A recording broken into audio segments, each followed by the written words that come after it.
일제 강제동원 피해자들에게 어떻게 배상할지를 두고 정부는 전범 기업이 아니라 제3자인 재단을 통해서 배상금을 지급하는 방안을 공식화했습니다. 네, 피해자 측은 강하게 반발하고 있고 일본 정부는 우리 정부가 공개한 해법에 대해서 현실적이라고 평가했는데요. 오늘 자세한 내용들 조진구 경남대 극동문제연구소 교수 모시고 알아보도록 하겠습니다. 어서 오시죠. 어서 오십시오. 안녕하십니까? 네. 교수님, 지난 12일에 일제 강제징용 문제 해법을 논의하는 공개 토론회가 처음으로 열렸습니다. 이 자리에서 외교부가 제3자 변제를 공식화한 상황인데 예. 일단 이 제3자 변제가 무엇인지 그리고 이 해법이 등장하게 된 배경부터 좀 설명해 주신다면요. 좀 복잡하긴 한데요. 제3자라고 한다면은 잘 아시다시피 2018년 10월 30일하고 11월 29일 우리 대법원이 일본 기업에 대해서 배상하라라고 이제 판결을 내렸는데 일본 정부가 기업을 좀 컨트롤하면서 일본 기업이 전혀 대화에 응하지 않았어요. 이 문제는 이미 1965년 한일 청구권 협정으로 끝났다. 그렇기 때문에 배상을 하지 않겠다는 거였거든요. 그 대신에 그럼 누군가 제3자가 할 수 있는 방안이 없냐 하는 것을 모색했는데 이번에 저희 정부 산하에 있는 일제 강제동원 피해자 지원재단이라는 곳에서 대신 좀 하자 하는 그 해법을 제3자 그런 방안으로 정부에서 생각하고 있다라고 볼 수 있을 것 같아요. 문제는 좀 금방 말씀드린 복잡하다고 얘기했는데 1965년에 한일 국교 정상화 할 때 식민지 지배가 불법이었냐 합법이었느냐 혹은 불법에 따라 입은 인적인 물적인 피해를 어떻게 배상할 것이냐 하는 것들이 정당하게 제대로 논의가 됐더라면은 좋았는데 그때 논의가 되지 못했어요. 합의에 이르지 못했거든요. 그 문제가 여전히 지금 현재 커다란 원인이 됐다고 할 수 있을까요?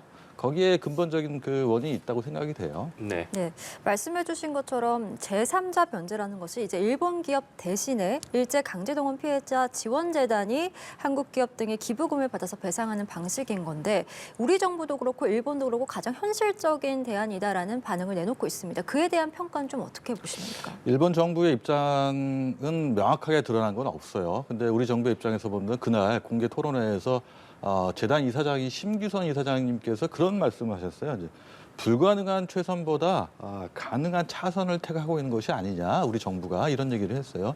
의미 있는 말씀이라고 생각이 돼요. 한일 양국 정부뿐만 아니라 사법부의 판단이 같다면은 거기에서 뭔가 합의에 이룰 수 있는 여지가 있는데 한일 양국 정부뿐만 아니라 우리 대법원과 일본 최고재판소 사법부의 판단이 정면으로 엇갈려 있어요. 그런 의미에서 본다면은 어느 한쪽이 양보하지 않는 한 합의에 이룰 수 없다는 것은 현실적인 문제예요. 그런 의미에서 본다면은 우리가 얘기하는 것처럼 일본 기업이 배상을 하는 것이 최선이긴 한데 이건 가능하지가 않다. 그런 의미에서 본다면 차선으로 또 당시 우리 아태 국장이 말씀하신 것처럼 대부분의 피해자들이 지금 고령 90세 이상의 그 연로하신 분들이 많아요. 그렇기 때문에 어떤 형태이든지 간에 살아 계셨을 때 좀 배상을 하는 것이 보상을 하는 것이 바람직하지 않느냐 하는 것도 우리 정부의 그런 선택을 생각을 하는데 좀 배경에 있지 않나 하는 생각이 듭니다.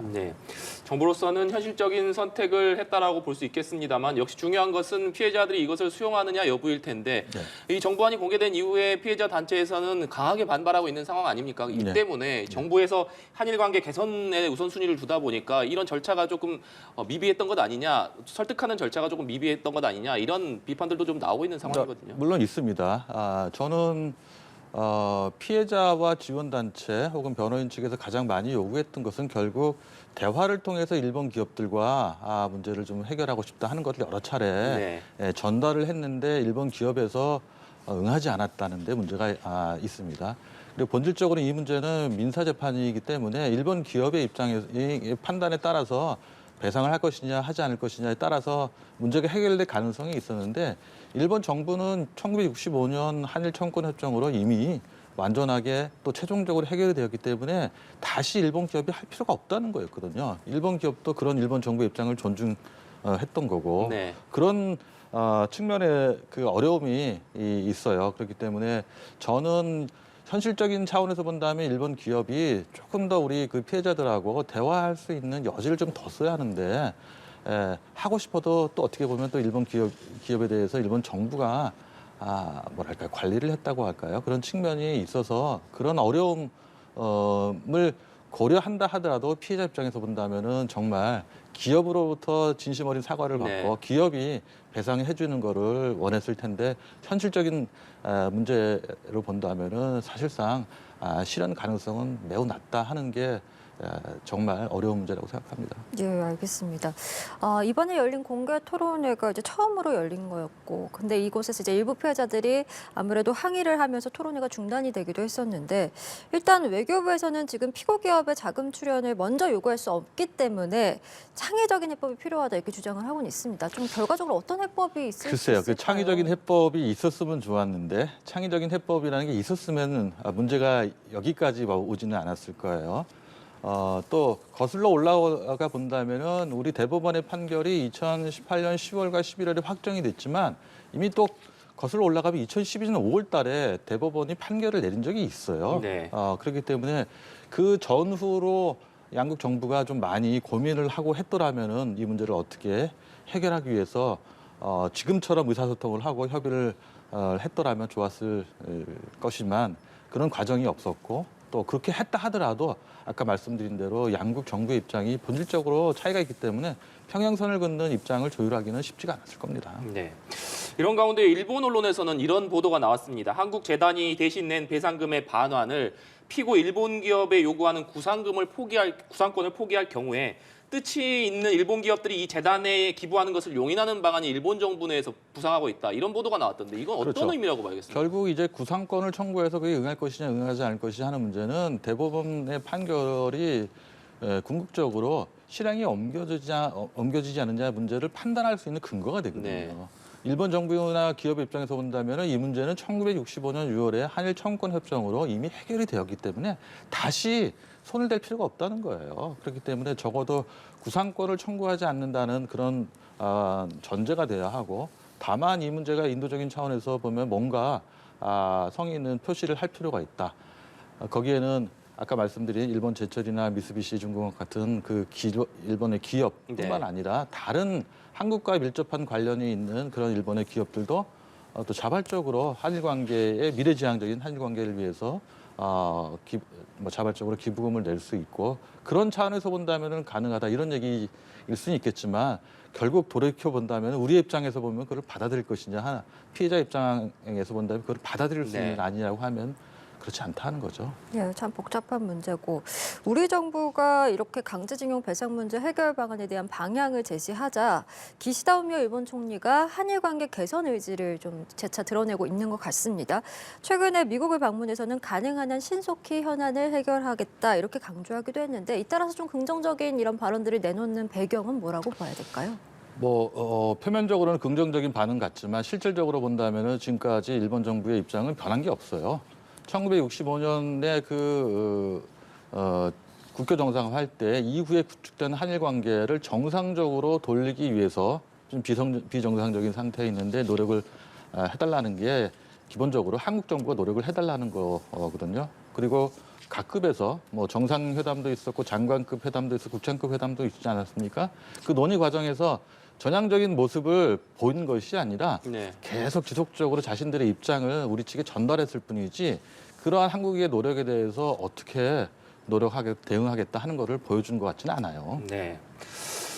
이런 가운데 일본 언론에 따르면 기시다 총리가 주변에 윤석열 대통령과는 대화가 잘 된다 이렇게 말했다는 보도가 있습니다. 실제 오는 5월에 히로시마에서 열리는 G7 회의에 윤 대통령을 초청하는 방안도 검토되는 것으로 알려지고 있는 상황입니다만 그럼에도 불구하고 기시다 총리가 강제동원 배상 문제에 관련해서 기존 입장을 바꿀 가능성 상당히 좀 낮다고 봐야 되지 않겠습니까? 저는 높지 않다고 봐요. 그리고 제가 일본 지인들이나 일본 언론과 개별적으로 이렇게 그 이야기를 들어보면은 네. 한국 정부가 노력을 하고 있는 성의 있는 모습을 보여주고 있지만 그렇다고 해서 일본 정부가 거기에 대해서 곧바로 손을 내밀고 타협할 가능성은 높지 않다 이런 얘기를 해요. 내년이 아니죠. 5월 19일부터 21일 히로시마에서 정상회의가 열립니다. 네. G7 정상회의가 열립니다만 저 두 가지 의미가 있다고 봐요. 이미 초청을 할 것이냐 초청을 하지 않을 것이냐 하는 거는 물론 호스트 국가인 일본 정부가 결정할 문제이지만 네. 이미 그 문재인 대통령도 전 대통령도 가셨잖아요. 영국에서 열린 G7 회의에 초청을 받아 갔잖아요. 국제적인 그 한국의 위상으로 본다면은 일본이 굳이 한국을 초청하지 않아야 할 이유가 없는 네. 거예요. 그게 국격에 맞는 거고 또 히로시마라는 어떤 그런 지역적인 차원에서 본다면은 가장 일본인 이외에 원포 피해자가 한국인이었거든요. 그렇기 때문에 히로시마에서 핵무기 없는 세계를 만들겠다는 캐치프레이즈를 가지고 정상회의 호스트 국가의 역할을 하겠다 그러면은 가장 가까운 나라이자 가장 많은 또 피해자가 있는 한국인 늘 고려한다면 한국의 대통령을 초청하는 건 지극히 당연하다고 봐요. 네. 네, 알겠습니다. 박진 외교부 장관도 일본 외무상과 통화를 하고 이 일제의 강제징용 문제 등 한일 간 현안에 대해서 이야기를 나눈 것으로 지금 전해지고 있습니다.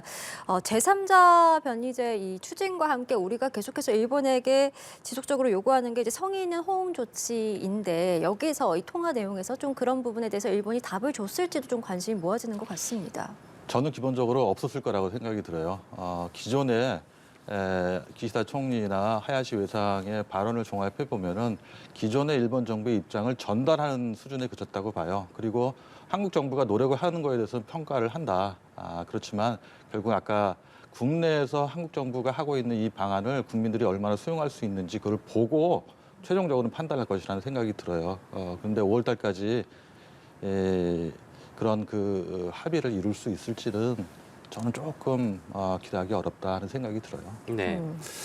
지난해 한일 정상이 두 차례 만나서 관계 개선에 공감하지 않았습니까? 윤석열 대통령도 일본과의 관계 개선에 대해서 굉장히 강한 의지를 표명하고 있는 상황이고 그런 가운데서 강제징용 배상 문제가 한일 관계 개선을 위해서 해결해야 될 시급한 현안임은 분명합니다만 앞서서 계속 언급해 주신 대로 피해자 단체들의 어떤 수용 여부가 중요한 상황이기 때문에 정부가 이러한 안을 추진하는 것이 너무 성급한 것 아니냐 이런 지적은 계속해서 나오고 있는 상황입니다. 앞으로 일본과의 관계 개선을 위해서 좀 필요한 부분이라고 한다면 어떤 점이 있다고 볼 수 있겠습니까? 맞습니다. 피해자들의 동의를 어떻게 이끌어낼 것이냐 하는 게 가장 중요하고 제 기억에는 외교부의 아태국장도 최종적으로는 피해자들의 동의를 받겠다는 이런 얘기를 했던 것으로 제가 기억을 해요. 그렇기 때문에 지금 장관께서 접촉을 하셨지만 사실상 전 두 가지가 필요하다고 생각하는데 하나는 우리 대통령께서 표면적으로 일본 정부에 대해서 그러한 노력을 하고 있으니까 일본도 성의 있는 대응이 필요하다는 것을 말씀하실 필요가 있어요. 네. 그리고 또 피해자들이나 지원단체들을 대통령이 좀 불러가 직접 이해를 시키고 설득하는 그런 노력이 필요하다. 이 말씀을 아까 제가 말씀드렸다시피 한일 간에는 행정부뿐만 아니라 사법부의 입장이 정면으로 충돌이 돼요. 그렇기 때문에 어느 한쪽이 양보하지 않는 한 해결이 사실상 어렵다는 거는 불보듯 뻔하거든요. 그런 의미에서 본다면 그럼에도 한일 관계 개선이 필요하다. 이거는 한국에 있어서만 필요한 것이 아니라 네. 일본의 입장에서도 필요하다고 생각하는 거거든요. 국익에 부합하다는. 그런 판단을 같이 할 수 있는 노력을 양측에서 노력하는 모습을 보여주고 우리는 성의 있는 노력을 하고 일본도 성의 있는 노력을 해달라고 촉구하는 그런 과정 속에서 과정을 좀 더 보인다면은 국민들이 좀 이해를 하실 수 있는 범위가 넓어지지 않을까 저는 그런 생각이 듭니다. 네, 알겠습니다. 저희 오늘 말씀은 여기까지 듣도록 하겠습니다. 지금까지 조진구 경남대 극동문제연구소 교수 모시고 자세한 이야기 나눠봤습니다. 오늘 말씀 고맙습니다. 감사합니다.